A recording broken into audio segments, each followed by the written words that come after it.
All right, guys. Injuries for today. Javon Hargrave, triceps, will not practice. And Debo, calf, won't practice. D. Winters, ankle, won't practice. Trent Williams is sick, won't practice. George Kittle, hamstring, limited. Go ahead.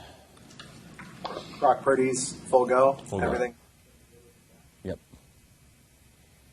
Any update from Christian on this trip? Was it helpful? No update. I'm going to talk to him.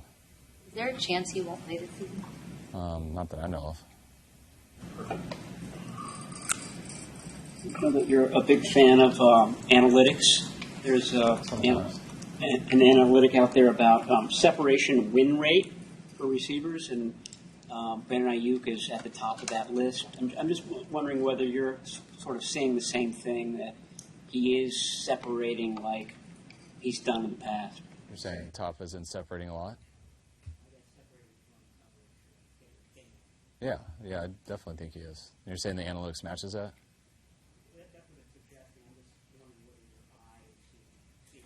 Oh, yeah, I do. We played a lot of zone coverage here in the last couple weeks. Usually when it's zone, there's not many people around the guys. There's just people underneath. It's about throwing over people. And he's done a good job of man coverage, too.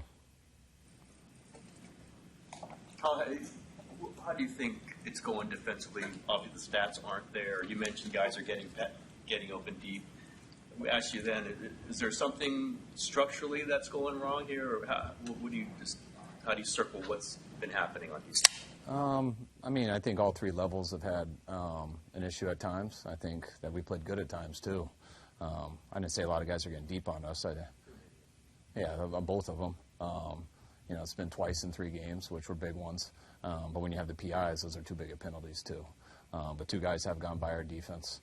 One just caught us sleeping a little bit, and the other one, I think, was basically yelling 500 and bombing it, and had him in double coverage, and the guy made a hell of a play. But nothing structurally wrong with that, but 2 plays that you would love to have back. But I just think, we've had some new guys in there.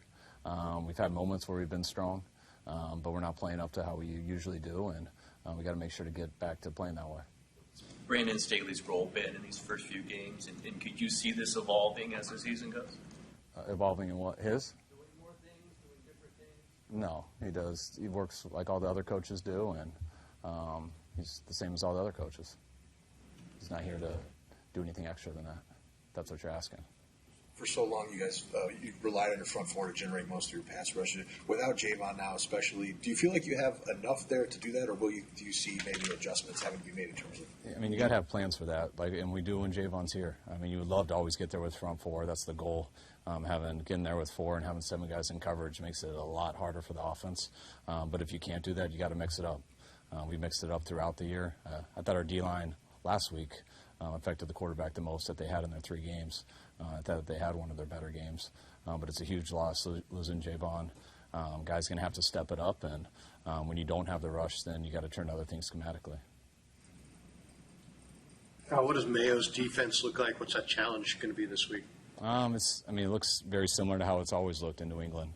There are multiple looks, multiple fronts. They play the run very physically. I think they're top 5 this year, and last year I think they were top 2. So the way they stop it with their front 7, the way their front players 2-gap, how good their safeties are in tackling, and when they do play man coverage, where they do quite a bit, their secondary is as good as there is at it. You described in great detail Monday about that busted coverage. Is there enough time in the day for you and the offense to go through all the scenarios on any given play, not only what their defense, what to do against a particular defense, but what to do if there is a bust and how they bust it?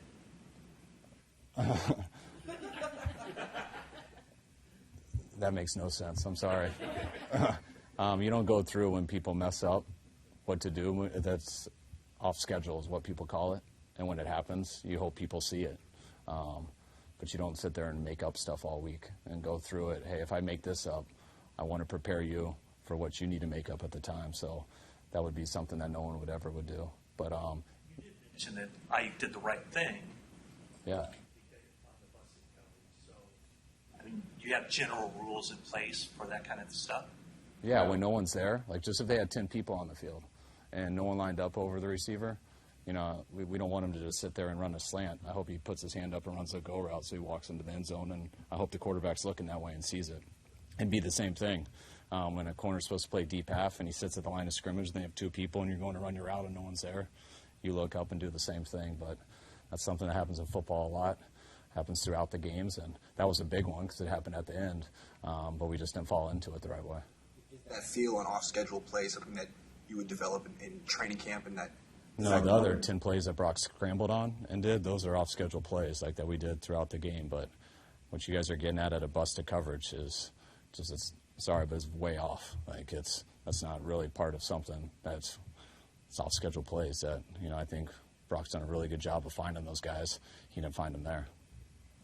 Well, on Friday, I think John Lynch said that maybe Jacob Kelling is getting ready to get in some action, maybe time to see some of the things he can do. Was that sort of the plan? Do you have a general idea, okay, let's get a younger player into the game, and then why didn't it happen on Sunday? Because it wasn't the plan. If there would have been an injury, he would have, but he wasn't ready to do that yet, and so we kept him at punt returner. But you have 5 guys up, so if someone did get hurt, he had to be ready, and then he would have got those reps. You getting close to being ready for that? We'll see this week. Nothing's happened here in the last few days. We got to practice today, and we'll see how he does. I hope so. Any sense of where Ricky is psychologically, emotionally, and whether he would be a viable possibility to play after this week? I'm not exactly sure the timeline, but I know he's getting a lot healthier. Seems great when I talk to him, but that's something you could ask him. What are you emphasizing with the special teams units this week, and are you going to pay closer attention to them? I got a lot of confidence in Brian. He's sick about some of these plays that have happened here this last couple of weeks. We're just trying to be on every detail, like we try to every week. But yeah, we can't have these 2 mistakes. I thought we were in a bad. I didn't think we had the right look on the fake punt. But as far as with the block punt and stuff, it's just going back to technique, coaching guys up on that better, who are in that for the first time, and making sure they can continue to get better so it doesn't happen again. Kyle, do you sleep a little bit easier this week knowing Bill Belichick isn't on the opposing sideline when the Patriots are here? I don't really think about that stuff much. Just watching them on tape, they look like a real good team, and I know we're going to have a huge challenge for us. Well, I know Kyle Juszczyk is a big part of your offense, but what does he bring that maybe we don't see? Just the threat of a fullback out there all the time. We're in a lot of 11 formations, so people like to go nickel defense to defend one-back formations. But when you have a fullback on the field at any time, there's a threat of I formation. So defense have to account for that, and there's some things that you do in one-back that aren't very sound versus two-back. So sometimes it can limit the looks we get and things like that. It's been asked by analysts and discussed by former players, analysts, that, can the Niners right the ship and kind of survive with all the injuries that you have right now? I just want to know, what are you kind of talking to the team about it? Is that a overarching feeling between the guys? Can we survive with all of these injuries, or are you guys kind of... Every time you have injuries, everyone knows that makes it tougher, but people have injuries throughout the league, and you got to be able to overcome those. I felt we had every chance to win on Sunday, despite some of our injuries. So I felt we should have been 2-1, but we found a way to lose that, which is completely on us. And when you lose games that you believe you should have won, it makes it that much harder. Injuries or no injuries. So I don't look into that to really why we lost. We had every opportunity to win that, and we made some mistakes that cost us, and that's what I hope we learn from. Not think about who we were missing. I thought we did some things that was good enough to win, but doing things that just good enough to win doesn't always guarantee you win, and you got to make sure you do it all the way to the end, and sometimes it's who can do right longer, and we didn't finish that to the end, and I don't think that has anything to do with injuries. You talked about the run defense specifically, and where does Javon's injury kind of fall into that? Who do you need to see step up on the inside? It makes it tougher. When you have 4 inside guys up, on your roster, and then you go down to 3, it always makes it tougher to stop the run. But we got guys on practice squad that we need. We'll see how that works out as this week goes. And you got to think of other fronts too and stuff that we got to do at times. So a lot of stuff plays into that. And Javon, whether it's run game or pass game, it makes it harder. 2 weeks in a row, you guys have gotten burned by verticals. When you watch the film, and some of them are penalties, when you watch a film, are there any common denominators that you can point to as why you guys are giving up the verticals? One was a post, and we got to stay on top. Our quarter, they got us in quarters where the quarter safety has the underneath thing, and the corner's got to stay on top, and he didn't. So they got by us, and Stafford's got a hell of an arm and aired it out. on the next one is what I said earlier. You know, we had double coverage on a really good player, and they just bombed it, and he made a good play. So I think I answered that earlier. Last one, Branch. We gotta go, guys. First, I want to point out, I don't think you've ever said the question of mine doesn't make sense. Oh, what? I don't think you've ever told me the question of mine doesn't make sense. I'm trying to figure out what he's talking about. When we have a busted question, are we supposed to just run to it? But that's all, that was my statement.